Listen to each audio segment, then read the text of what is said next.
अस्सलाम वालेकुम व्यूअर्स। वो औरतें जो ये समझती हैं कि वो मर्दों को मुतासिर नहीं कर सकती, ये वीडियो उन सब के लिए है। इसे आखिर तक ज़रूर देखिएगा, क्योंकि ये वीडियो देखने के बाद आपकी सोच पूरी तरह से बदलने वाली है। औरतों को ना मालूम ये गलत फहमी कहाँ से आ गई है कि वो मर्दों को मुतासिर नहीं कर सकती, जबकि हकीकत ये है कि औरतें मर्दों पर गहरे असरात डाल सकती हैं। इस दुनिया में 99% मर्द अपनी ज़िंदगी औरतों की पसंद के मुताबिक गुजारते हैं। तो गौर से सुनिए। एक मुसलमान लड़की अगर ये कहने लगे कि उसे मोहम्मद सल्लल्लाहु अलैहि वसल्लम का तर्ज ज़िंदगी पसंद है, उसे औरतों की तरह मर्दों के कटे हुए बाल बिल्कुल पसंद नहीं, और उसे मर्दों के चेहरे पर दाढ़ी बहुत अच्छी लगती है, तो आप देखेंगे कि किस तरह मुसलमान नौजवानों की शक्लें बदलना शुरू हो जाएंगी। इसी तरह अगर एक मुसलमान औरत ये कहने लगे कि मुझे इस्लामी तर्ज ज़िंदगी बहुत पसंद है, जिसमें नमाज और रोज़ा हो, परहेज़गारी और हुस्न अहलाक हो, खुदा का खौफ और इस्लामी अदाब व तहज़ीब का लिहाज हो, तो आपकी आंखों के सामने मर्दों की ज़िंदगियां बदलने लगेंगी। इसी तरह आज की मुसलमान औरतें अगर ये कहने लगें कि मुझे टाइम पास रिश्ते बनाना बिल्कुल पसंद नहीं, मुझे तो निकाह के रिश्ते में बंद कर रिश्ते निभाना पसंद है, तो आप देखेंगे कि कैसे मर्द औरतों को पार्कों में मिलने की बजाय उनके घरों में रिश्ता भिजवाते हैं, किसी की ज़िंदगी से खेलने की बजाय उससे निकाह करते हैं।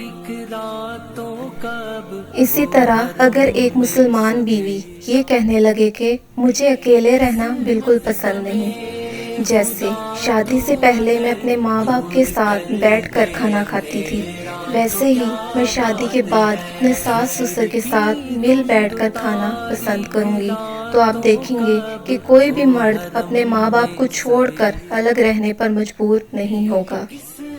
अगर इसी तरह मुसलमान औरतें ये कहने लगें कि मुझे छुपकर ताल्लुक़ रखना बिल्कुल पसंद नहीं, किसी दूसरी औरत के शोहर पर मेरा कोई हक नहीं, मुझे छुपकर फ़ोन पर बातें करना बिल्कुल पसंद नहीं, मुझे किसी और औरत के हक पर कब्जा करना पसंद नहीं, तो आप देखेंगे कि कैसे मर्दों की ज़िंदगियां बदलने लगेंगी और कैसे लोगों के घर बर्बाद होना बंद हो जाएंगे।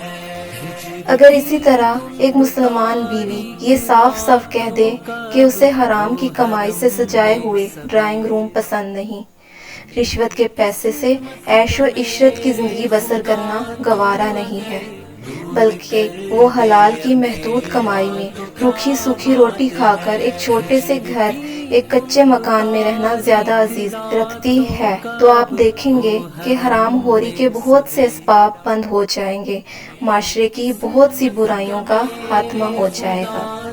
तो मेरी प्यारी बहनों, सोचो तुम क्या नहीं कर सकती। एक कतरे कतरे से ही तो दरिया बनते हैं, ऐसे ही एक औरत के एक सही कदम से बहुत सी औरतों और मर्दों की सोच बदल सकती है। हम औरतें ही मर्द की ज़िंदगी को जन्नत भी बना सकती हैं और दोज़ख भी। मैं ये नहीं कह रही कि इन हालात की जिम्मेदार सिर्फ औरत है और मर्द बेकसूर है, ऐसा हरगिज़ नहीं है, लेकिन अगर औरत इन हालात को बदलना चाहे तो बदल सकती है। बहुत से घर बर्बाद होने से बच सकते हैं। एक बार कोशिश तो करें दीन के बताए हुए रास्ते पर चलने की। आखिर में आप सबके लिए बहुत सी दुआएं। अल्लाह आपको दीन के रास्ते पर चलने की तौफीक दे और आपकी ज़िंदगियों को जन्नत बना दे। आमीन। अगर मेरी वीडियो अच्छी लगी हो तो मेरे चैनल को सब्सक्राइब ज़रूर कीजिएगा और कमेंट सेक्शन में अपनी राय ज़रूर दीजिएगा। बहुत शुक्रिया। जज़ाकल्लाह।